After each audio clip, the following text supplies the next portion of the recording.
put us on the refrigerator. We could jump in his arms. I was 10 years old when he was killed. Yolanda was 12. Dexter was 7, and Bernice was 5.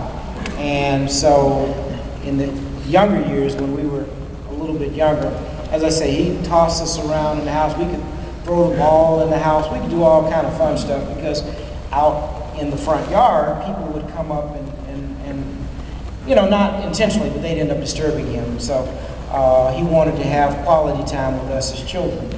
So one day we wanted to play with him, and he was lying down on the sofa up in our living room.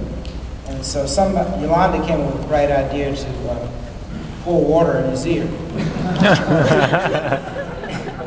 And I agree about seeing our father mad. Naturally, they did that. They did. It wasn't me. I was not a leader in that campaign.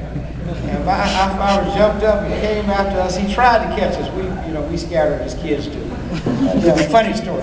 But some of my favorite memories, one of my favorite memories was I used to accompany him to the YMCA every week to get exercise, Dexter and I. And it was a wonderful experience because he taught us to swim. We became avid swimmers. It was interesting. I guess a child is easier to teach a child than an adult because my mom never learned how to swim.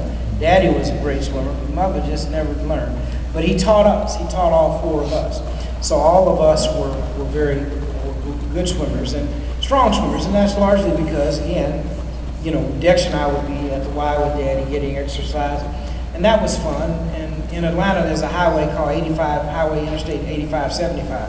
When we were little children, for those of you who've been to Atlanta, that highway didn't exist. In fact, we lived on a road near the Carter Center where they were making that highway. So we used to ride our bicycles with our father on that highway. I mean, just, wonderful experiences that we had as children. And finally, traveling with him. I had an opportunity, Dexter and I, to travel with him 7 or 8 times around the nation to see him engaged in the work that he did. And that was a wonderful experience. On some occasions, I traveled along with him, but most of the time it was Dexter and I.